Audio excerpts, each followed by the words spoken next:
Okay, hi everyone. Thank you so much for joining us today for this digital edition of Study in Europe. My name is Martis, and I'll be moderating today's Erasmus Diaries, the European Journey webinar. So today I'm very excited to introduce our guest speaker who is joining us all the way from Brussels. We are delighted to have with us today Adrian Veale. He is a policy officer at the European Commission in the Department for Education, Youth, Sport and Culture. There truly is no one better to tell us more about higher education in Europe than Adrian.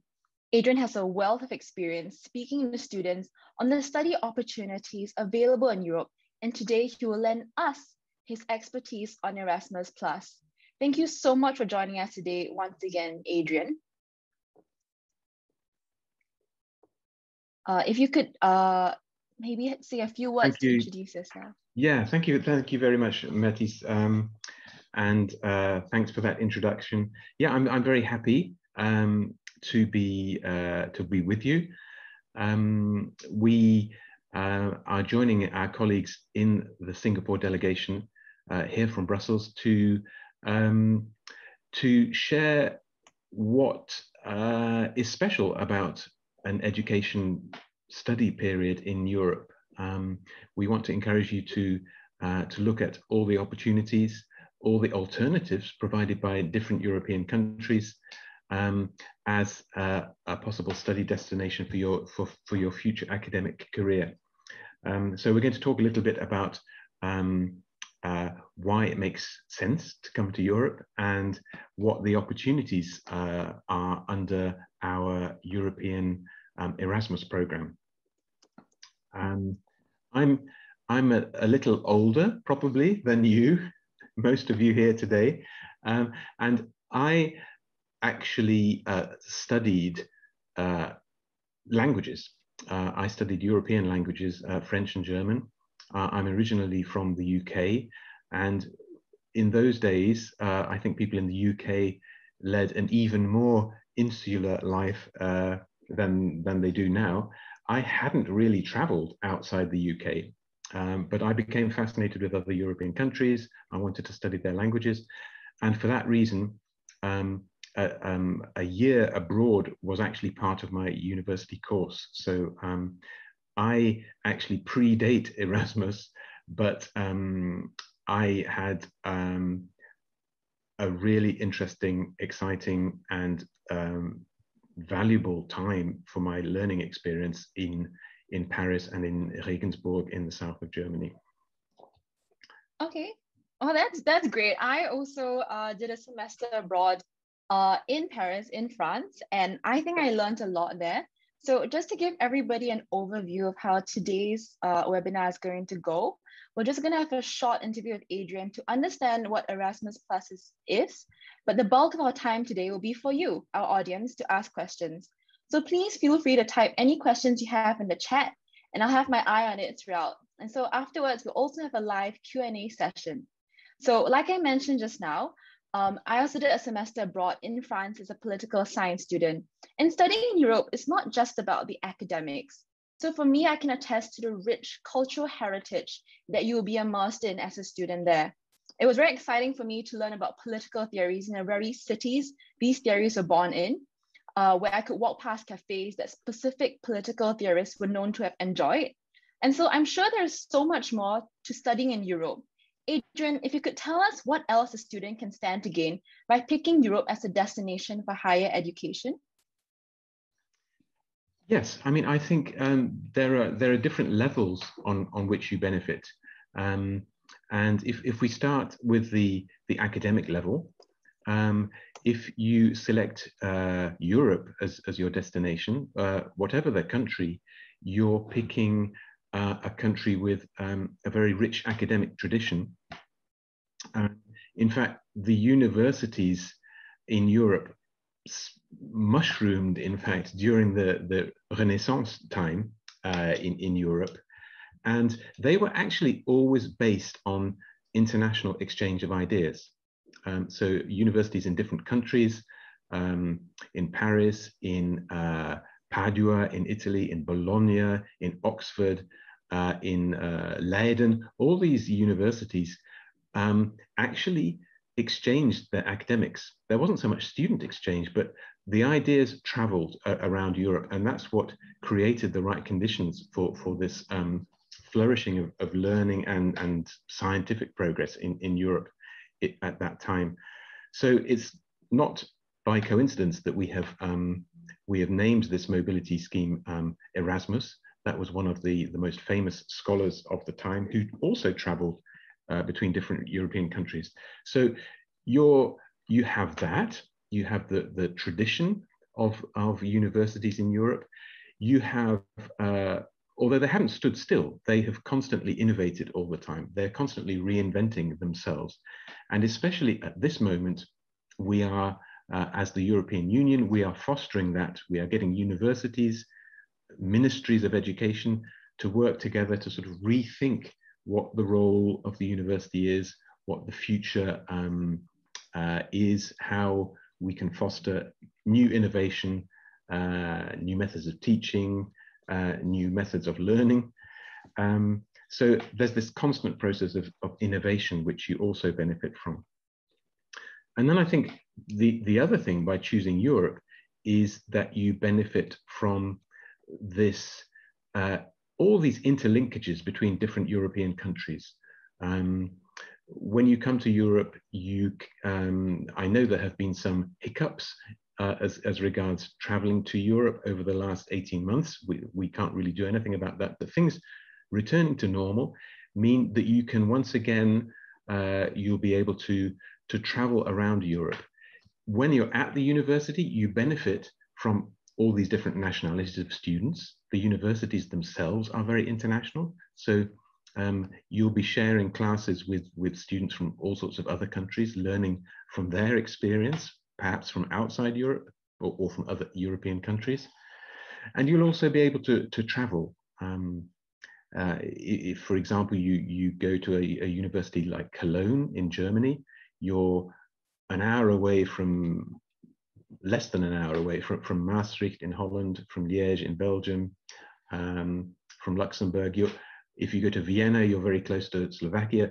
There's lots of opportunities to travel and gain that bigger sort of intercultural experience, which you'll have in your university city, but which you can expand to cover countries all around. So you learn from that rich intercultural experience as well as the academic side of things. That's great. I think traveling in Europe during my studies is one of the things that I enjoyed the most. So for me, I understand that my exchange program was part of the International Credit Mobility Initiative. Could you tell us more about that? Yeah, International Credit Mobility is a long name, but it's a classic student exchange system, and it's built on the system that we have had inside Europe since 1987, in fact. So basically, a European university makes an agreement with another university. Originally, that was only inside Europe, but since 2014, that can be with a university in other countries, including Singapore. And those universities agree to exchange students, to exchange staff. So a student will typically go for, say, a semester to a European university. They will study a clearly agreed mix of courses, and they will acquire credits for the studies that they've done in Europe. And they'll come back home to Singapore with those credits, which then count to their degree when they come back home. So it could be a bachelor's or a master's degree. Also, doctoral candidates can benefit from this. And there is exchange of academic staff. So if your university has one of these agreements with a European university, you can inquire to see which faculties does it cover, and you may also, even if you don't take part in mobility yourself, you may meet incoming students from Europe or incoming academics. this is an example you can see on the screen of how it works. A student from Singapore, Royce, went from National University of Singapore to Estonia. So maybe a country you might not consider as a study destination. You might not have heard of it, in fact, but it's a small state there in the northeast of Europe.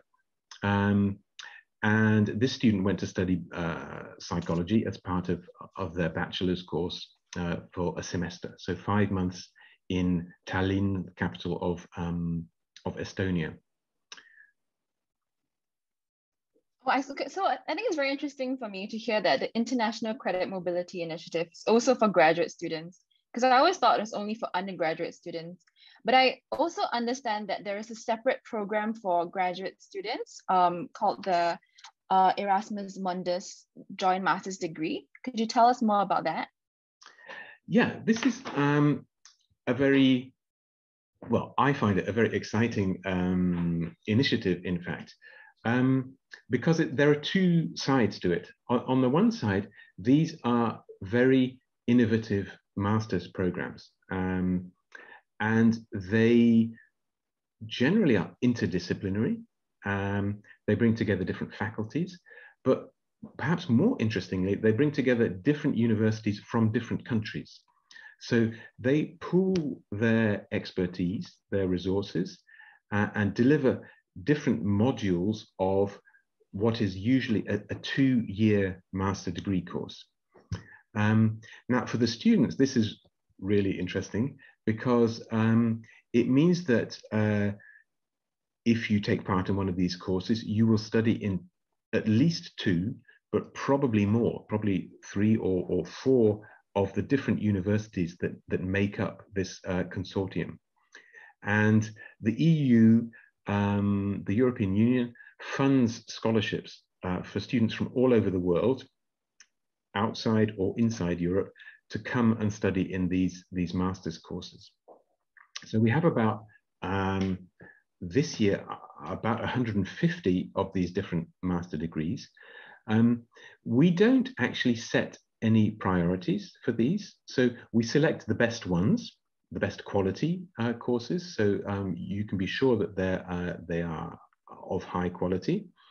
But actually we get quite a good mix of hard sciences, life sciences, humanities. And I've just put a list of, it's like the first sort of 50 courses that you can see there show that that broad variety. So these are open to students from all over the world. It doesn't matter what university you're at. It doesn't matter if you're coming back to university after a period of work. You can apply direct to that program on a special portal. There's a list that we call the catalogue of scholarships. Generally, it's the same timing each year, in fact. So the next opportunity will open, well, around now, in fact. These programs will open for applications from students around now. The application period closes around January, February, for the next generation of these programs, which will start in September 2022. So if you do a Google search for Erasmus Mundus catalog, you will find this this catalog online. There should be a link in the slide, but I'm not sure whether you can see it very well. So yeah, it was supposed to show up, but it's not here. But I can type it in the chat later for anyone who's interested. Yeah. Okay, but I'm sure if you Google Erasmus Mundus catalog, you will find that list of programs. So for as far as the scholarships are concerned, we have a clear application process, and actually it's the best ranked students who will get the scholarship. And when you apply, you go onto the website of the program, you look at what the different rules are about eligibility. If we could go to the next slide, you'll see, yeah, you need to check that you're eligible to do the course. So you'll need a bachelor's degree. You may need some other language skills. Generally, about 85%, I think, of courses are in English. Some, because of their nature, may have some courses in other languages, French, German, Spanish, perhaps. So check that as well. And then your application will have to show your academic record, experience, if you've got professional experience that is relevant, and most importantly, motivation. You know, so be ready to sell yourself. Be ready to say why you're the right person to do this program, why you think you're the right personality, you've got the right profile, and why you feel that this is the right course for you, for your future career. And then you'll need to back that up with some references, and each program website is very clear about the sort of process, the procedures you'll need to the documents you'll need to provide, ranging from perhaps language test results to well, other identification documents. So everything that you'll need is on the website of the program.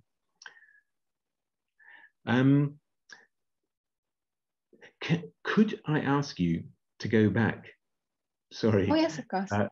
If you go back to 2 slides, go back one more. Yes, this. Okay. Oh, yeah, this one. This is an example. No, the one after that is an example of, yeah. Okay, that's an example of a Singaporean student who is currently in Europe. So this just to show you the sort of structure of an Erasmus Mundus course. It's a course in flood risk management, and it brings together 4 European universities from Germany, the Netherlands, Slovenia, and Spain. And this Singaporean student, Tian Ning, is studying, I think, just starting the 2nd year. So you'll see this study path has taken him from Dresden to Delft in Holland, and the next semester will be either in Spain or Slovenia. And then the 4th semester tends to be coming back to the 1st university, or perhaps a 4th university, to do a research thesis. That's a typical sort of structure of the program, to put it in a little bit of concrete perspective. That's really interesting. And I understand that each program will involve the different universities in different countries. So no 2 programs are the same, right? No, and really that's, you know, that's how you have to approach it, in fact.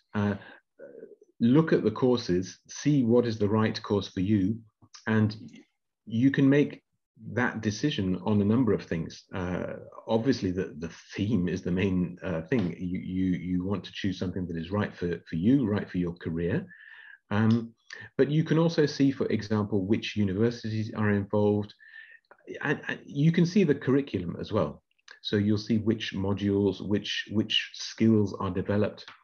And that's something I would really stress. You know, they provide you with a skills set.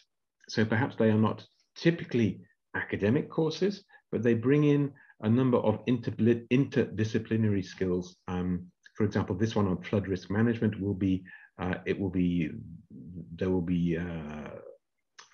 sort of the physics side of it. There will be the social side, the urban planning side. That there are different aspects that you can choose from depending on your specialist area of interest. Okay. Yeah, that's really interesting. And I really encourage everybody to go onto the website and see what programs are available. Oh, hold on. I think I must have accidentally clicked. Okay, and see what programs are available for the upcoming academic year. I think I'll open the floor now to questions. And we have some in the chat. So the first question is from Sunidhi. And the question is, are there any opportunities for Indian students through Erasmus or any other programs? Yes, is the answer. Erasmus Plus is truly international. So the Erasmus Mundus opportunities I've been mentioning just now are open to any student worldwide. So irrespective of your nationality, irrespective of the country you are living in currently. So, you know, an Indian student living in India or in Singapore is equally eligible to take part. The other type of, the first type of mobility I mentioned before, these exchange systems between universities exist with countries worldwide. But remember that this is more an exchange system for the universities. So you can only take part in that type of mobility if your university has one or several agreements with a university in Europe. So yes, they exist for all nationalities, but it's attached to your university. And that's kind of the beauty, I suppose, of this program, that you get to meet people from all walks of life. Yeah. So our next question is, for Erasmus Plus, is it only for students who are excellent in academic performance? Is there a minimum GPA or other requirements? We were talking about Erasmus Mundus. There, I have to say, the programs are selected because they are top quality programs. That's why the European Union funds these programs by awarding them scholarships, which they then award to the students. Now, that's generally the approach, that it is the best ranked students who will get the scholarships. We are also conscious that the European Union needs to ensure that students from less developed countries can attend. So there are additional scholarships for less developed countries throughout the world. But generally, you will find that most universities, when they are selecting their students for mobility, will look at the student's academic record. So it tends to be the better performing students who will be eligible for mobility. Okay, but I suppose it's always up to individual students and how they write their personal statement and what else they do outside of the academic performance as well. So our next question is from Sinran Yap, and she asked, would students be able to work in Europe either after graduation, during their studies, or in part-time positions? The answer is yes, probably. Now, the reason I say that is that it depends from country to country. Europe is very unified in many respects, but it still remains a collection of separate countries who have, in some cases, different rules. Now, we have an agreement among the European countries that students who come to study in Europe are allowed to stay on for a period, is generally a year, to pursue further studies or to look for and get a job while they're in Europe. And jobs during study periods are also generally allowed. So it's allowed. You would have to see, though, on the local level, what the opportunities are and what the actual rules are. But yeah, we don't. It's not it's not forbidden, for example. Okay, that sounds great. We also have Anisha who's asking whether there are opportunities for liberal or performing arts students under the Erasmus Plus program. There's two answers to that question. For our exchange programs, it depends on the universities. If they choose to bring those faculties together, then then there are opportunities, and sometimes universities approach it in different ways. Some universities want to spread these benefits across a wide range of topics. Other universities want to really concentrate on a specific niche subject.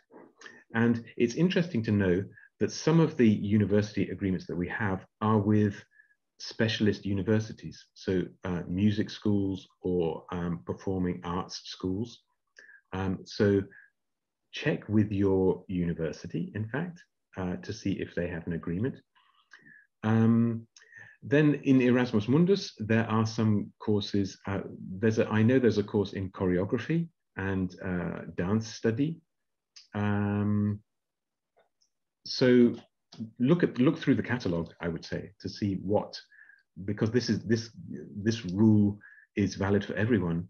Look through the catalogue to see what courses there are in your field of interest. Okay, I think that answer would also probably answer Latifia's question about whether or not there is a mass media and communications course in Europe. So I guess the answer would be to go into the specific country or the program you're looking at and check there.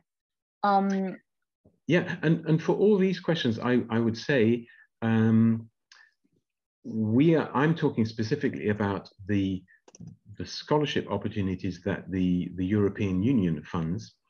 But remember that the European Union is a collection of 27 different countries, and throughout the day, you've had the opportunity to hear what other countries are offering, and that's what they're offering in terms of university courses, but also what they're offering in terms of scholarships. So you know, look at the entire variety of what Europe can offer, I think. Okay. We have a very good question from Vu Tran, and they ask, what happens if their academic history doesn't necessarily match the master's degree, or what is needed for the master's degree? Would they be able to provide other certificates, such as and professional experience, to be able to gain admission into the master's course? Yes, I mean, we want the courses to be, you know, realistic.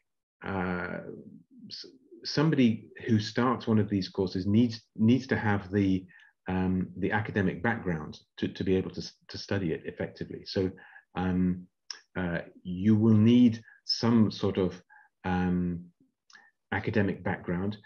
Perhaps the university will look more at the techniques you have learnt during your first degree, more than the subject in which you have learnt those techniques.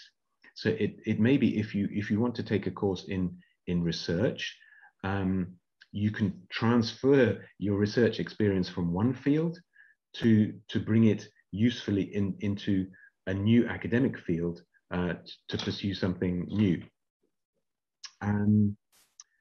But what you said about professional experience is also important.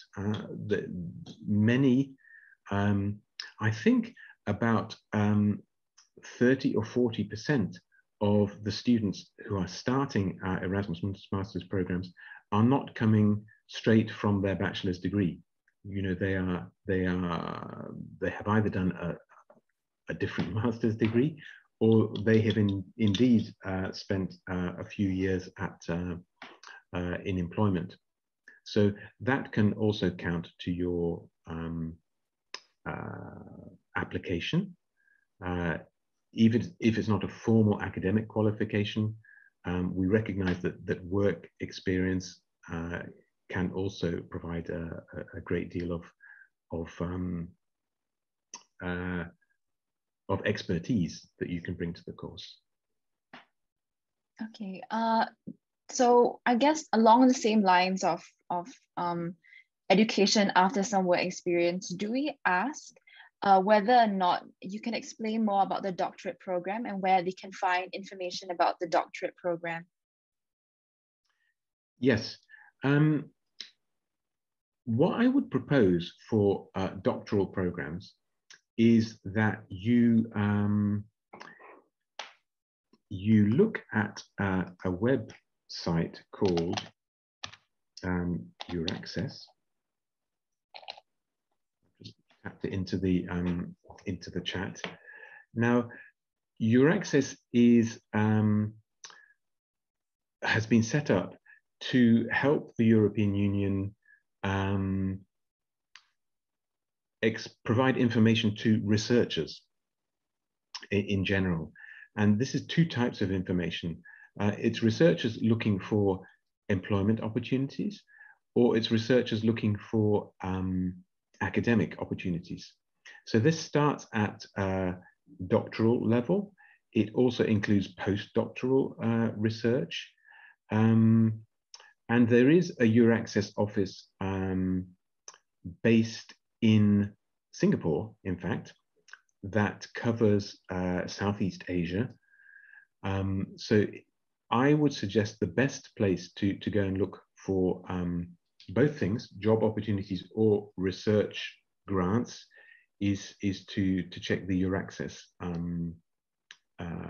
portal. In the European Union, we tend to make we tend to make a distinction between our support for higher education and our support for research, and the doctoral level is a little bit on the borderline. So Euraccess, I think, will cover that that border zone better than Erasmus. Okay, actually, for the Study in Europe Fair, we also have a separate webinar on Euraccess, and which it's now over, but we will upload the video onto YouTube. So you can also look out for that on our YouTube page. Okay, moving on to the next question. Christina asked, I heard that you can only do Erasmus twice in your life. Is that true?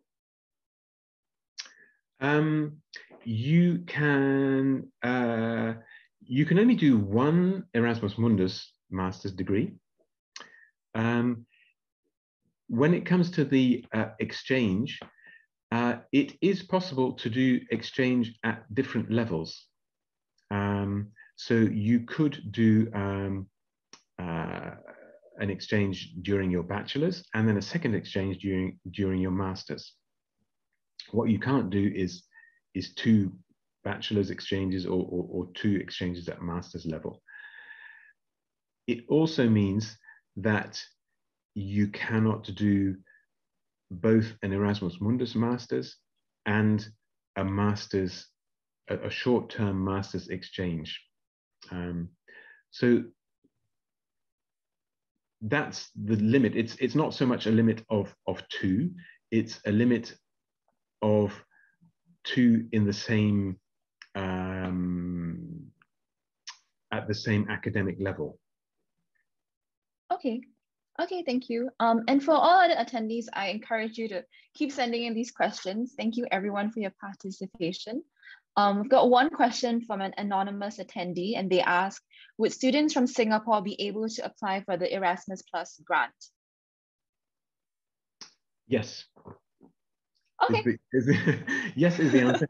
So both types that I've talked about, remember the international credit mobility is through your university, but Erasmus Mundus is open, and there you make your own application on the basis of your choice. So yeah, they're both global programs. So students from Singapore, from Suriname, from Slovenia, I mean, anywhere can apply. All right, great, excellent. So anybody, no one's really stopped from traveling to Europe if that's something they want to do. We have a question from To Steffi. They ask, has the pandemic affected the number of international students accepted into higher education programs, and likewise for the number of scholarships offered? The answer is no when we talk about numbers. Now, when the pandemic hit, obviously the first concern was health and safety, not to endanger health and safety of students, of teaching staff. So universities in Europe obviously had to adopt a new approach to that. But the second concern was to try and minimize the risk of people missing out. Now, what this meant last year, for example, was that some of the Erasmus Mundus courses switched to more online learning. That's what the universities throughout Europe were doing. So it meant that students didn't miss out on their scholarship, but due to circumstances, they may have missed out on some of the actual physical mobility. Now, what we are seeing this September as universities start up in most countries in Europe, they are making great efforts and being successful in going back to normal face-to-face teaching. And we hope that this is also going to be reflected in the travel arrangements allowing students to come in. So the reassuring thing is that together with the different European countries, it has been agreed that a study visit is an exception. If there is a travel, if there are travel restrictions, there are travel restrictions for non-essential travel. Okay, so this means tourism, basically. What we have agreed with the member states is that a study visit does not constitute tourism. It's a reason like an employment contract or other reasons which mean that you can in fact travel. So we're hoping that things will be returning to normal in terms of both how lessons are taught and how students can come to Europe. In fact, the disruption in students coming to Europe was less than we had feared in the beginning over the past year. But obviously there were differences in the way that their lessons were delivered. Okay, yeah, and I think some of the local universities have indicated they're starting exchange programs soon. So hopefully a lot more students will be traveling to Europe as well. We have an anonymous question, and they ask, is there an age limit to apply for a first master's degree program? I love this question because we did some research into this.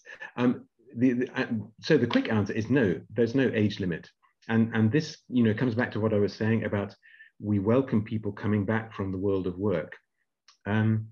But because we often get this question, we did some research to look to see who was the oldest Erasmus Mundus student. And we discovered that it was actually a lady from India. And it was several years ago, but she started her Erasmus Mundus degree at the ripe old age of 66. So it shows you're never too old, but it's just a sort of anecdotal way of saying that no, that there is no age limit. You can be a fresh, recently graduated bachelor student, or you can be somebody with 20 years work experience under your belt. That's pretty amazing to still be studying, I think. Yeah. Yes. Jason asked, is it possible to apply with only a bachelor's degree and some years of work experience with a finance background? I'm assuming this is for the Erasmus Mundus joint degree program, if Jason could clarify.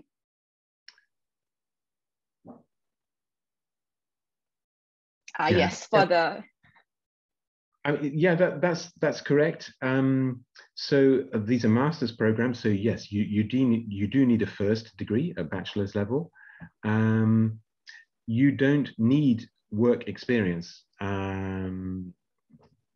but that can often be very valuable, and it's taken into account by the assessors for your application. So, like I said, many of the students are coming straight from their bachelor's, but equally about a third, 30 or 40%, are coming with some years of experience added to that. Okay, are there any more questions from the audience?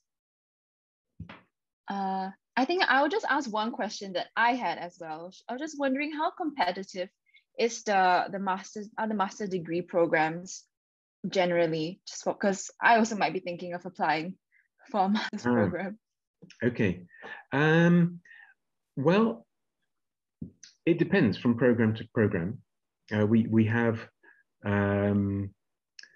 some super popular programs, which maybe because they're sort of more open to generalists, which and in that respect are more popular than some of the very specialist programs that we have. So it depends a little bit on the nature of the program and how many applications there are. But I can say in general that it is quite competitive. When you look at a typical year, if we are, let's say we're awarding 2,500 scholarships in a year, which is typical, those 2,500 scholarship winners are from, generally we get about 30,000 applications. So it's, well, you can do the maths better than me, but it's less than 10%, I would say, success rate. But on that note, I would say, I'm talking about the scholarships that are awarded by the EU here. What you will also find out when you look at the website of the particular program you're interested in is that there may be other scholarships offered by the university consortium, by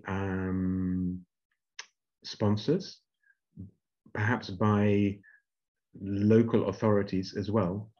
So I'm just talking about the EU-funded scholarships. You'll often find that there are other scholarships. And what you'll also find is, well, it's possible, obviously, to take these programs as a fee-paying student. What's interesting for you to know here is that we put a cap on the participation costs. So this is a way of trying to make them a bit more inclusive. So the cost of taking part, even if you have no scholarship at all, is capped. And this means that the courses are both high quality, but also very good value, because they have to deliver these courses at the same price for everyone. So yeah, it's competitive for the scholarships, but there are other scholarships, and it's possible to take part as a fee-paying student, where I would say that, you know, when you look at the market, they are very, very good value for the quality that they have. Okay, that's great. I think that's very encouraging for someone that there are many different avenues. Are there any final questions? Okay, if there aren't any questions, I'm just gonna wrap up. Hold on. Okay, so thank you everyone for joining us today and for your interest in study in Europe. Also, a big thank you to Adrian. Thank you for spending your Saturday with us. We really appreciate your expertise, and I personally really enjoyed the session. So if anyone has any further questions, you can email them to us at this email here, or go to our Instagram, and also you can give us a direct message if you have any questions, if you want any of the links that we have shared today. Other than that, this video will also be up on our YouTube, EU in Singapore, so you can also go there. And other than that, we wish you all a very great Saturday and a Saturday evening. Thank you everyone for joining us today. Okay, thank you. Have a nice evening.